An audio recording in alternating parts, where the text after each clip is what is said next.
What's good, Uganda? It's your boy O'Shea Duke Jackson with another episode of the Uganda podcast. And I really thank you for all the support. But today I have a celebrity in the building, a singer, an actress, and much more.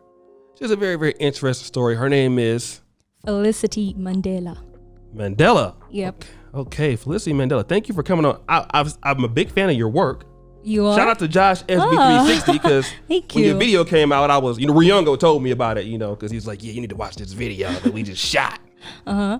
I was like, man, what's this, man? I was like, oh, So I was very, very talented. Thank you. Very, very talented artist. Thanks. What else do you do out here? So I'm also a voiceover artist, a radio personality, and I'm an actress. Okay, so you do a lot of stuff. Yeah. All right, I need to step my stuff up. I'm feeling like I'm lacking. But one of the things I want to talk about is you're very active in the Rwandese community here, right? Mm-hmm. But you're also half Ugandan. True. And for us, I'm African American. When we look at the African community, mm-hmm. we just think like, Rwanda, Uganda, Kenya is one thing. We know they're different countries, but just like, how are they? They're just African, so it doesn't matter. But are there any challenges if your father is one thing, your mother is one thing, and you're the product of that in a different country? Is there any challenges that you come up with being recognized in the community or just adjusting? Actually, the challenges are not here. In Uganda, it's quite hard to come across somebody who will give you like a challenge tribalistically. Mm-hmm. But when it comes to like being half and half to the other end, to Rwanda, then it's a bit of a challenge. And we used to face such challenges when we'd be going to Rwanda, like for the holidays and everything. Like for some reason, my dad was not able to go along. Long story, he's a soldier and everything. Your dad's from Uganda? Yeah. Uh-huh. But he's Rwandan. But Whoa. is here. Okay, because a lot of Rwandans were fighting on behalf of Uganda before. Is that what it was? No, they've never. It's the other way around. When there was the 1994 genocide, you had like the Ugandan army helping out. Okay. Yeah. But now they're not so cool anymore. No, they kind of have tensions. So that to me was kind of like the hardship I faced as our family. But there was not much challenge with being half and half. It's not really there. What other challenges besides him not being? And he's a Rwandan man, right? Yeah. So he's from there and can't even go. Not really. He can't. So what other challenges do you have outside of that? That would just be personally, like with my everything. But like as far as I'm here, like you end up being acknowledged as Ugandan, and then you adopt and everything, but like there's no challenges as far as being a Munyarwanda or Rwandese here in Uganda. It's interesting because DJ Alicia DJs for us. She's Rwandese, and you would figure that maybe coming into a new country and getting gigs and becoming popular in such a short period of time like she has. That people would be like upset, might be mad because, some guys might be DJing for 10 years and here's this, person from across another country. Yeah. She's doing very well. In the music industry, do you have maybe, your video came out and was people hating on you because it's like, she's not fully Ugandan, she's just half. Did you face anything like that? I actually didn't get to face that because my name already is confusing enough. Like people think, you're South African because called Mandela. So I didn't really have like that problem of, she's actually Rwandese. But there's something that I actually did observe in this country, Uganda. They're more open to foreign talent. Like you'll cross over and you rise faster than a Ugandan who's actually been hustling their way up.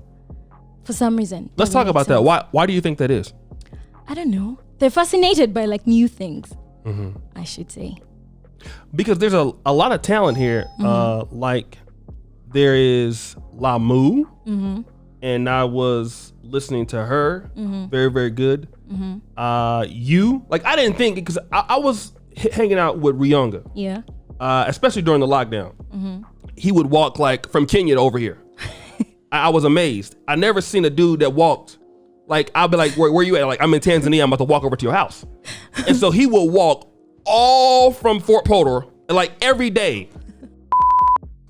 But he was the one that exposed me to like DJ Nacello, people like Bebe Cool, Nutty Nathan. I didn't know those people existed. And I really found out, like, because when you come from America, you'd be like, well, I mean, they might have some talent, but they're not really maybe as good. Yeah, and then I heard Lamu, I was like, yeah. Then I heard you, I was like, sorry, pro-black artists, for me cursing. I know y'all mad, but you're really good. Why don't people get behind the local talent? I mean, because the local talent is really, really awesome here. A lot of talent. And then it's kind of unfair for somebody, even if it's in Africa, coming out and kind of getting the catapult. Does that discourage you sometimes from, wanting to stay here? Don't you want to leave? Not necessarily. The fact that people have actually been open and very like they've jumped on and they've wanted to like push and help me like get further. That has actually like given me like an oomph to like keep pushing on. Like, I haven't been discouraged to actually want to leave. Let me ask you this, because COVID-19 has a lot of people devastated, especially the entertainment industry, DJs, artists. How does an artist earn? Because in America, there's so many different ways. You have the Spotify, the iTunes. A lot of people have merchandise. People have YouTube channels. People have podcasts. Artists in America, there's so many different ways they can do things. But in Uganda, it's very, very limited how you can earn. What are the challenges from making a career out of this that you can actually support yourself in Uganda?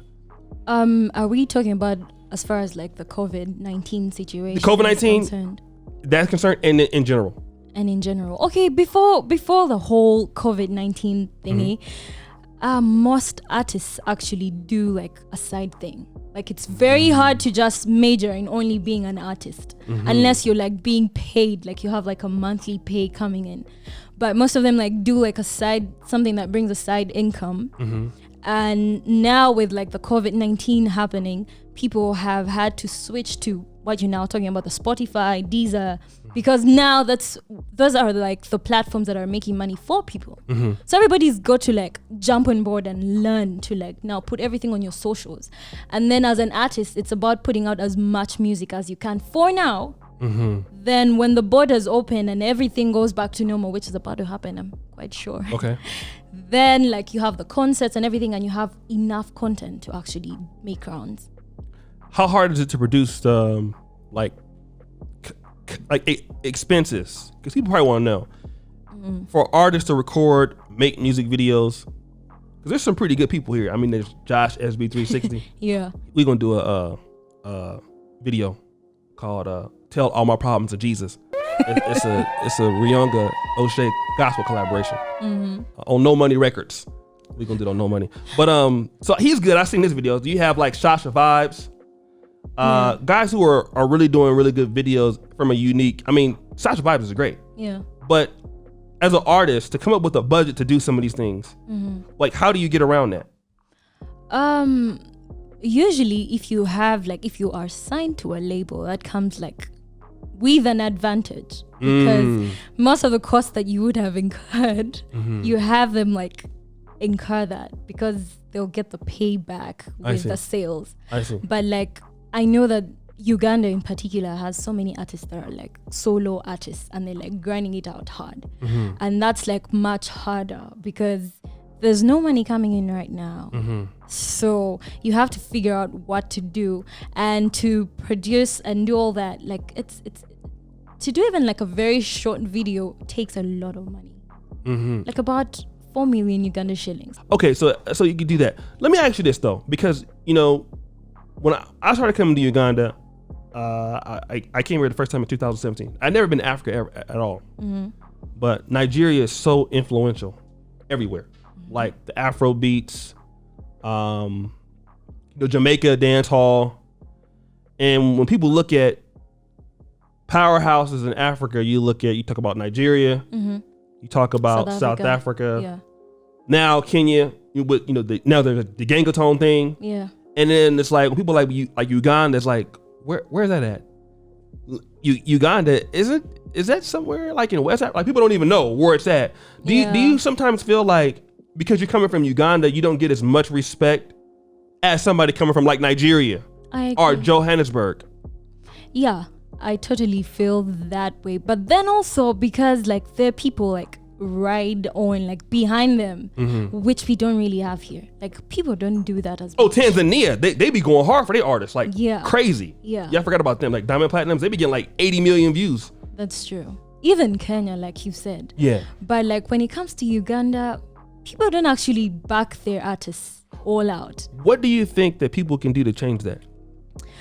Personally, I think it also starts with like other artists. Like instead of like the beef, it would be more of like pull other people up, because I think I've seen Davido do that for other artists, and then Diamond Platinums as well did that for his artists in Tanzania. I feel like that's a strength. Like that can actually help boost and have people ride along. Like, oh, actually, if Diamond's like behind this artist, then you feel like, okay, yeah, then we can follow that. But then you find that the new artist is actually pushing themselves alone. So they're solo. Like they don't have another bigger artist acknowledging. For example, if I had like Eddie Kenzo saying, oh, actually, this girl is like good talent and everything, you'd have people ride along. But we don't have that going on that here. mentality. Okay. Yeah. Okay. Well, what we're gonna do here is we'll close it out, and we'll put your Instagram first comment to the pin to the top, so you'll get some followers, and put up the music video that you did. You're very, very talented. If you could buy is your album for sale? You have an album yet? We're working on it. Okay, we I'm gonna buy actually it. have songs in the pipeline. How much is it gonna cost? We'll discuss off here. 100 million shillings. Okay, so we'll do that. And tell people your Instagram, Twitter, how they can follow you, check your stuff out on your socials. Yeah, so at Felicity Mandela. So Facebook is at Felicity Mandela. Instagram is at Felicity_Mandela. Then Twitter is the same, at Felicity Mandela. All right, guys. So that's it for today. Thank you for subscribing. Oh, I'm looking at the wrong camera. There's so many of them out. Yeah, I know how to be. So we out. Peace.